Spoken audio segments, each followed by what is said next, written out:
Masu sauraro Assalamu alaikum, barkanmu da sake kasancewa a wannan tasha tamu mai suna Mimza TV, tashar da ke ƙoƙari kullum da fafutuka wajen kawo muku labarai na gaskiya. Ƙaƙa.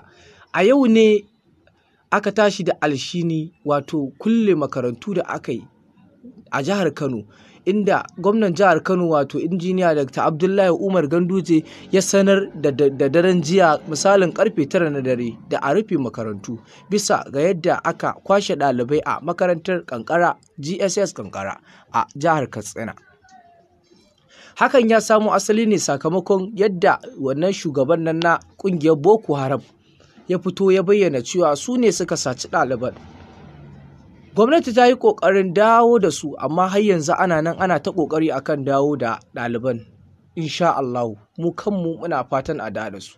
Don Allah, don Annabi, ga wanda ya kalli wannan bidiyo namu, muna so don Allah ya danna subscribe da ƙararrawar sanarwa domin samun labarai na gaskiya. Mimza TV tashar ku ce, tashar kowa da kowa ce. Mun gode. Masu sauraro Assalamu alaikum, barkanmu da sake kasancewa a wannan tasha tamu mai suna Mimza TV, tashar da ke ƙoƙari kullum da fafutuka wajen kawo muku labarai na gaskiya. Ƙaƙa. A yau ne aka tashi da alshini wato kulle makarantu da aka yi a jihar Kano, inda gwamnan jihar Kano wato injiniya Dr. Abdullahi Umar Ganduje ya sanar da daren jiya misalin karfe 9 na dare da a rufe makarantu bisa ga yadda aka kwashe ɗalibai a makarantar Kankara GSS Kankara a jihar Katsina. Hakan ya samo asali ne sakamakon yadda wannan shugaban nan na ƙungiyar Boko Haram ya fito ya bayyana cewa su ne suka saci ɗaliban. Gwamnati ta yi ƙoƙarin dawo da su, amma har yanzu ana nan ana ta ƙoƙari akan dawo da ɗaliban. Insha Allah mu kanmu muna fatan a dawo da su. Don Allah, don Annabi, ga wanda ya kalli wannan bidiyo namu, muna so don Allah ya danna subscribe da ƙararrawar sanarwa domin samun labarai na gaskiya. Mimza TV tashar ku ce, tashar kowa da kowa ce. Mun gode.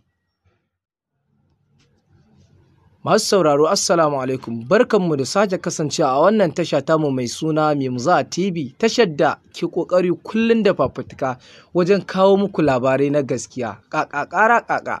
A yau ne aka tashi da alshini wato kulle makarantu da aka yi a jihar Kano, inda gwamnan jihar Kano wato injiniya Dr. Abdullahi Umar Ganduje ya sanar da daren jiya misalin karfe 9 na dare da a rufe makarantu bisa ga yadda aka kwashe ɗalibai a makarantar Kankara GSS Kankara a jihar Katsina. Hakan ya samo asali ne sakamakon yadda wannan shugaban nan na ƙungiyar Boko Haram ya fito ya bayyana cewa su ne suka saci ɗaliban. Gwamnati ta yi ƙoƙarin dawo da su, amma har yanzu ana nan ana ta ƙoƙari akan dawo da ɗaliban. Insha Allah mu kanmu muna fatan a dawo da su. Don Allah, don Annabi, ga wanda ya kalli wannan bidiyo namu, muna so don Allah ya danna subscribe da ƙararrawar sanarwa domin